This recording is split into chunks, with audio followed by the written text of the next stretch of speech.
আল্লাহর কাছে সাহায্য চাওয়া মাত্রই পাইবা। অনেকে বলে আল্লাহর কাছে হুজুর প্রতিদিন 1000 বার চাই তারপরও আল্লাহর সাহায্য পাই না। অনেকে বলে না প্রতিদিন 1000 বার সাহায্য চাই কিন্তু আল্লাহর সাহায্য পাই না। এমনিতে চাইলে হবে না, দুইটা মাধ্যমে চাইতে হবে। এক নম্বরে হলো ধৈর্য, দুই নম্বরে হলো নামাজ। কয়টা মাধ্যমে যেতে হবে? দুইটা মাধ্যম। এক নম্বর মাধ্যম হলো ধৈর্য, দুই নম্বর মাধ্যম হলো এই ধৈর্যর এত দাম, ধৈর্যের এত দাম। ধৈর্যের পাহাড় গড়েছিলেন আইয়ুব আলাইহিস সালাম, ধৈর্যের পাহাড় গড়েছিলেন হযরত ইউসুফ আলাইহিস সালাম। 10 জন ভাই মিলে জঙ্গলের মধ্যে নিয়ে মারে, আক্রমণ করে। হযরত ইউসুফ নবী ডেকে ডেকে বলতেছেন, ভাই আমি তো তোমাদের কোনো ক্ষতি করি নাই, তারপরে কেন আমাকে আক্রমণ করতেছো, কেন আমাকে নির্যাতন করতেছো? এত অত্যাচার, এত আক্রমণ, তারপরে কিন্তু ইউসুফ আলাইহিস সালাতু ওয়াস সালাম ধৈর্য দ্বারা ধারণ করেছিলেন।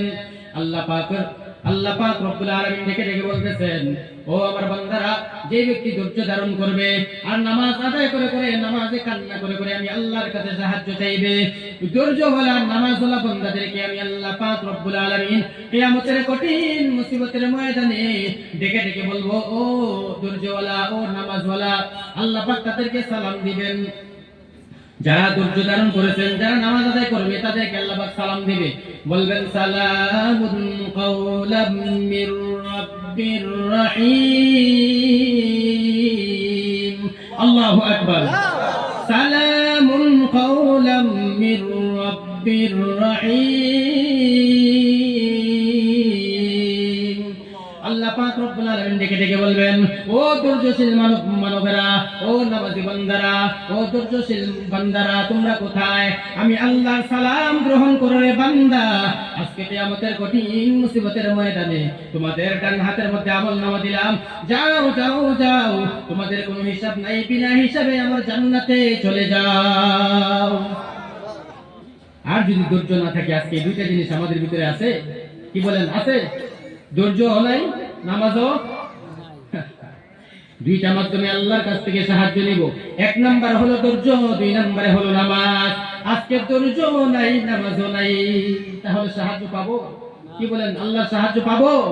কেমন করে পাবো? এই দুইটা মাধ্যমে যে আপনার আমার কাছে নাই। কিন্তু সাহাবায়ে কেরামের কেমন ধৈর্য, একটু ভালো করে শুনিয়ে নাও ও মুসলমানের দল। সাহাবায়ে কেরামের কেমন ধৈর্য। স্বামী আর স্ত্রী দুইজন বসে বসে মজার গল্প করতেছে। স্ত্রী ডেকে ডেকে বলে, স্বামী আমার, তুমি আমাকে কেমন ভালোবাসো, কেমন মহব্বত করো? এবার স্বামী ডেকে ডেকে বলে, আমি আমার জানের চাইতে তোমাকে মহব্বত বেশি করি। বলে, না না, বুঝি না, বাসায় বুঝাইয়া দাও।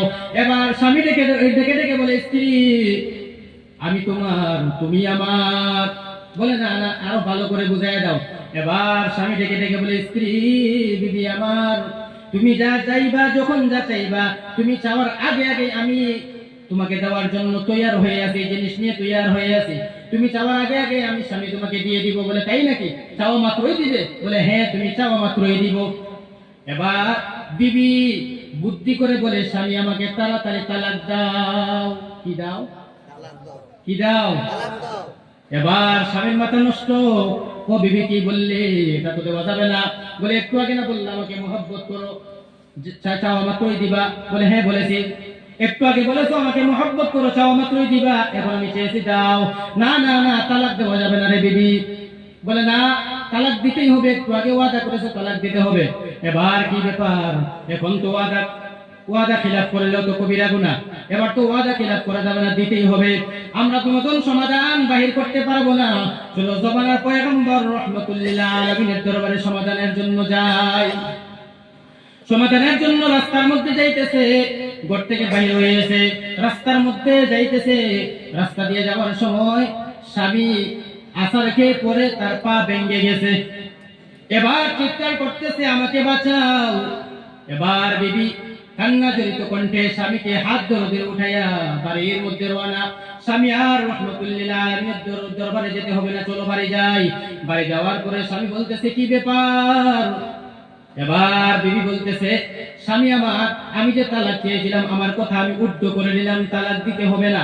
এবার স্বামী ডেকে ডেকে বলে, বিবি আমার, তালাক চাই না কেন, উদ্ধ করে নিলা কেন, আমাকে জবাব দাও।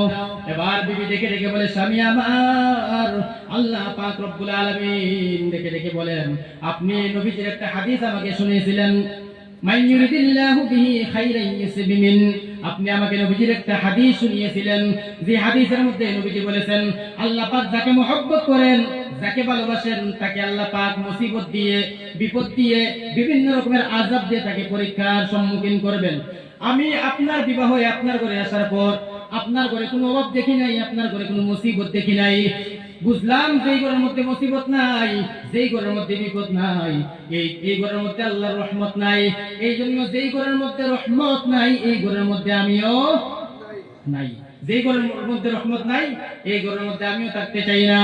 আর যখন সমাধানের জন্য আল্লাহর নবীর দরবারে যখন যাচ্ছিলাম, রাস্তার মধ্যে হঠাৎ করে যখন আপনার একটা পা ভেঙে গেল, বুঝে নিলাম হাদিস অনুযায়ী আল্লাহর সাহায্য, আল্লাহর পরীক্ষা আপনার উপরে নেমে আসলো, আল্লাহর রহমত আপনার উপরে নেমে আসলো। এখন আপনার উপরে রহমত আছে, আমিও আছি। সুবহানাল্লাহ। তাদের কেমন ধৈর্য, আমাদের এরকম ধৈর্য আছে? আমার মুসলমান বাবাজিরা ভাইরা, আল্লাহর পয়গম্বর নবী মুহাম্মদুর রাসূলুল্লাহ সাল্লাল্লাহু আলাইহি ওয়াসাল্লাম নামাজের সময় হয়ে গেছে, মসজিদে নববীর মধ্যে নামাজের যায়, নামাজে দাঁড়িয়ে গেছেন নামাজের জন্য। সাহাবায়ে কেরামরা কাতার ধরে ধরে নামাজের মধ্যে নামাজের জন্য দাঁড়িয়ে গেছেন। ইকামত শুরু হয়ে গেছে। এমন সময় আল্লাহর রাসূলের সাহাবী দৌড়াইয়া এসে জামাতের মধ্যে শরীক হয়ে যায়। আবার যখন আপনার আমার নবী যখন সালাম ফিরায়, আসসালামু আলাইকুম ওয়া রাহমাতুল্লাহ, আসসালামু আলাইকুম ওয়া রাহমাতুল্লাহ, সালাম ফিরানোর সাথে সাথে সাহাবী দৌড়াইয়া বাড়ি চলে যায়।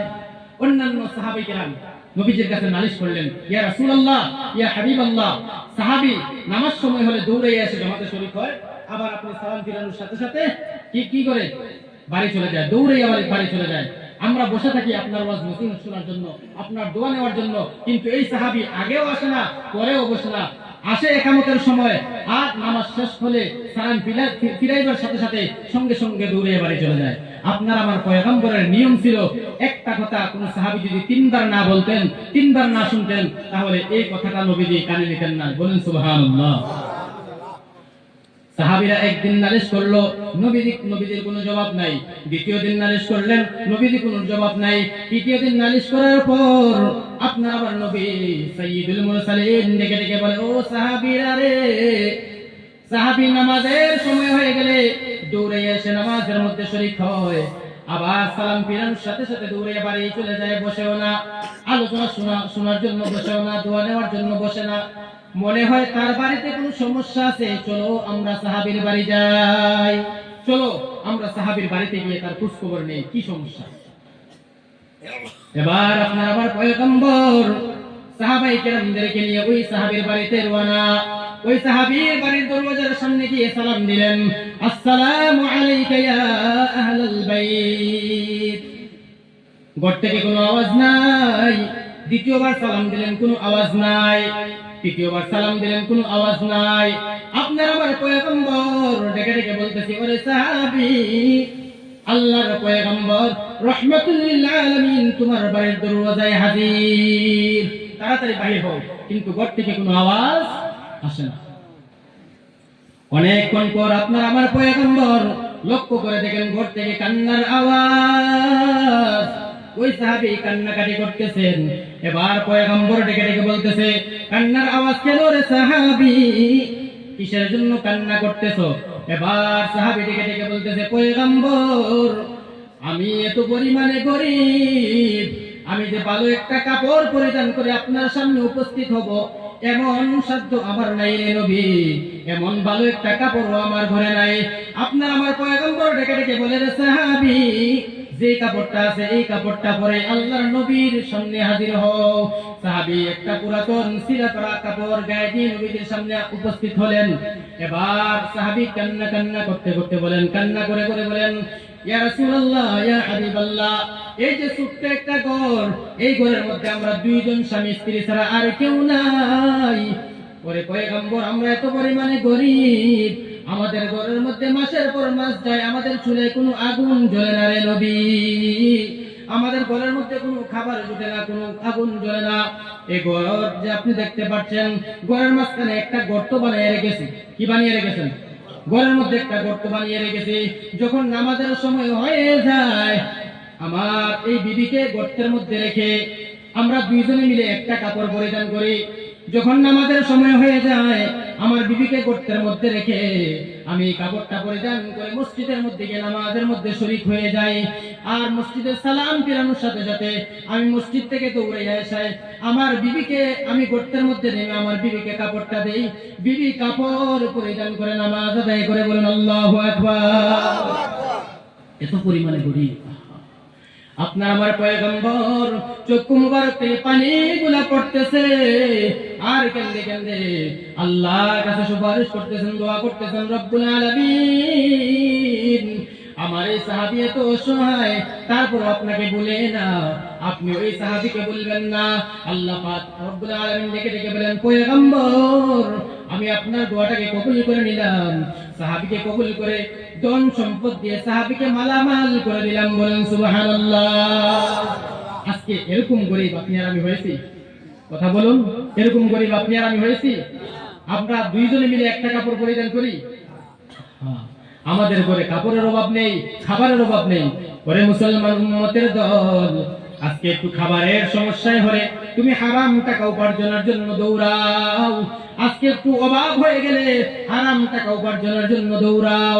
ওরে মুসলমান যুবকের দল, আজকে হারাম টাকা উপার্জন করার পর জন্য রাত্রে রাত্রে ঘুমা থাকো।